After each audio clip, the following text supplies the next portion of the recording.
Meus queridos irmãos, que o nosso Deus e o nosso Senhor Jesus Cristo esteja abençoando a vida de cada um de vocês que me assistem no dia de hoje. Amém. Bom, hoje eu estou começando a minha pregação. Eu gostaria de dizer que se você não é inscrito no meu canal, mas quiser sempre estar por dentro dos meus vídeos e de tudo que eu estiver postando, é só você clicar no botão de subscrever ou de inscrever-se e clicar no sininho. Porque assim sempre que eu postar um vídeo, você será notificado. Também eu gostaria de pedir para vocês fecharem os seus olhos, para que eu possa estar fazendo uma oração por vocês. Senhor nosso Deus e nosso Pai, Pai, mais uma vez eu me apresento diante do Senhor e mais uma vez eu coloco na sua mão a vida de cada uma das pessoas que me assistem. Meu Deus, o mundo diz que não existe solução e que não há mais saída, mas o Senhor mesmo disse que Tu é a ressurreição e a vida, e ainda estejamos mortos, nós ressuscitaremos. Pai, nós sabemos que o mundo está nas trevas e o coração do ser humano é frágil. É por esse motivo que mais uma vez eu peço para o Senhor estar fechando a fraqueza dos Teus filhos. E se alguma pessoa que me assiste, que tem alguma fraqueza ou alguma área que ele está mais enfraquecido, o Senhor, pela Tua infinita misericórdia, vem estar levantando a Tua mão e vem estar cobrindo a fraqueza dessa pessoa. Meu Deus, guarda o coração dos Teus filhos, ilumine eles e guie-os nas veredas da justiça, que a luz venha os acompanhar diariamente, que os seus corações venham ser corações de ouro, corações cheios da luz de Jesus Cristo, e que eles venham andar na santidade até o fim de suas vidas. Ilumine os guardes e os livres de todos os males, em nome de Jesus. Amém. Hoje eu estarei lendo e pregando sobre a epístola do apóstolo Paulo aos Romanos, capítulo de número 4, que fala: Abraão foi justificado pela fé. Que diremos, pois, ter alcançado Abraão, nosso pai segundo a carne? Porque se Abraão foi justificado pelas obras, tem de que se gloriar, mas não diante de Deus. Pois que diz a Escritura: creu Abraão a Deus, e isso lhe foi imputado como justiça. Ora, aquele que faz qualquer obra não lhe é imputado o galardão segundo a graça, mas segundo a dívida. Mas aquele que não pratica, mas crê naquele que justifica o ímpio, a sua fé lhe é imputada como justiça. Assim também Davi declara: bem-aventurado o homem a quem Deus imputa a justiça sem as obras, dizendo: bem-aventurados aqueles cujas maldades são perdoadas e cujos pecados são cobertos. Bem-aventurado o homem a quem o Senhor não imputa o pecado. Vem, pois, esta bem-aventurança sobre a circuncisão somente ou também sobre a incircuncisão? Porque dizemos que a fé foi imputada como justiça a Abraão. E como lhe foi, pois, imputada? Estando na circuncisão ou na incircuncisão? Não na circuncisão, mas na incircuncisão. E recebeu o sinal da circuncisão, selo de justiça da fé, quando estava na incircuncisão, para que fosse pai de todos os que creem, estando eles também na incircuncisão, a fim de que também a justiça lhes seja imputada. E fosse pai da circuncisão, daqueles que não somente são da circuncisão, mas que também andam nas pisadas daquela fé de nosso pai Abraão, que tivera na incircuncisão. Porque a promessa de que havia de ser herdeiro do mundo não foi feita pela lei a Abraão ou a sua posteridade, mas pela justiça da fé. Porque se os que são da lei são herdeiros, logo a fé é vã e a promessa é aniquilada, porque a lei opera ira, porque onde não há lei também não há transgressão. Portanto, é pela fé, para que seja segundo a graça, a fim de que a promessa seja firme a toda a posteridade, não somente a que é da lei, mas também a que é da fé de Abraão, o qual é pai de todos nós.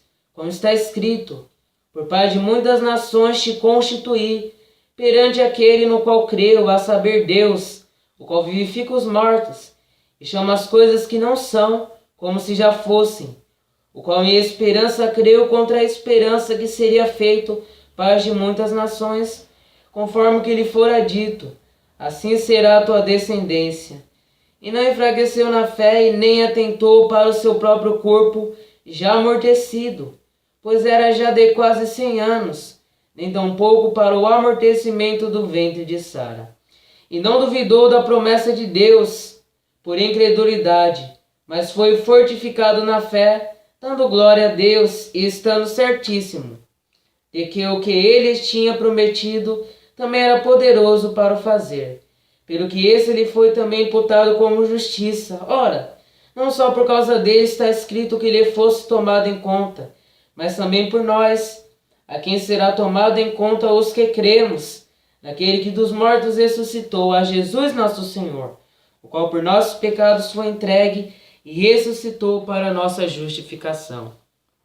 Só até aqui. Irmãos, em Isaías 1,18 diz: Vinde e argui-me, e ainda que os vossos pecados sejam vermelhos como a escarlate, se tornarão brancos como a neve, e ainda que sejam vermelhos como o carmesim, se tornarão brancos como a fina lã. Irmãos, o que nós podemos perceber nessa passagem da Epístola aos Romanos, capítulo de número 4, Epístola do Apóstolo Paulo? O que Deus ele nos mostra aqui? Nos mostra que nós não podemos ganhar a salvação através das nossas obras e que nós só podemos ser justificados através da nossa fé. Então havia a nossa dívida, e a nossa dívida era muito grande para ser paga, ou seja, ninguém podia pagar essa dívida a não ser um, que é Jesus Cristo. O que Deus poderia fazer? O que ele poderia fazer? Ele poderia ter pegado a sua justiça e ter descontado na gente toda a ira que ele tinha de nós por causa dos nossos pecados. Por quê? Porque Deus é um Deus de justiça. Sendo um Deus de justiça, ele não pode simplesmente deixar os nossos pecados passar. Então, se Deus, ele é um Deus de justiça, mas ele perdoa os nossos pecados sem nem mais nem menos, mas aí vocês me dizem, não, mas Deus ele perdoa os pecados porque ele é amoroso, sim. Mas então nós estaríamos dizendo que o amor de Deus é justo. Então como é que Deus ele faz para ter a sua justiça e ter o seu amor ao mesmo tempo? Aí vem Jesus Cristo. Deus, em vez de ele estar despejando a ira, ou seja, em vez de ele estar castigando a nós mesmos por causa do nosso pecado, ele castiga Jesus Cristo, ou seja, ele despeja da sua ira sobre Jesus Cristo. Aquilo que era para ser despejado sobre as nossas costas, Deus, ele despeja nas costas de Jesus Cristo. E você pode ver isso numa passagem de Isaías que diz que foi do agrado do Pai moê-lo. Por quê? Porque se não fosse Jesus, todo aquele sofrimento que Jesus passou na cruz, quem iria passar por todo aquele sofrimento seríamos nós. Mas todos nesse momento estaríamos indo para a perdição. Mas para Deus salvar o homem, ele envia Jesus Cristo na terra. Então, ele satisfaz a sua justiça em Jesus Cristo. Ou seja, o castigo que era para a gente receber, ele despeja desse castigo em Jesus Cristo. Sendo assim, ele mantém o seu amor e ele mantém a sua justiça. E o que nós aprendemos então? A Bíblia nos diz que maldito é todo aquele que não permanece na lei. Ou seja, se nós transgredirmos só apenas um mandamento, a gente só é maldito. A única maneira de nós conseguir, se nós conseguirmos a salvação pelas obras, é de desde o nosso nascimento até a nossa morte, nós não cometermos um só pecado. Então isso nos mostra que nós poderíamos conseguir a salvação, mas como o homem é pecador e ele não aguenta ficar a vida inteira sem pecar, entra Jesus Cristo, que é perfeito e incorruptível, e ele morre no nosso lugar. Então nós aprendemos que se nós quiséssemos ser salvos apenas pelas nossas próprias obras, nós não íamos conseguir. Primeiro, porque nós teríamos que ficar sem pecar. Qual é o outro motivo que nos mostra, qual é o outro motivo que nós não podemos ser salvos pelas obras? Deus também não permite nós sermos salvos pelas obras para que nós mesmos não venhamos nos gloriar. Eu fui salvo por causa dos meus próprios méritos, eu fui salvo por causa de mim mesmo. Então por isso Deus, ele não permite a gente ser salvo pelas nossas próprias obras. É então que entra Jesus Cristo.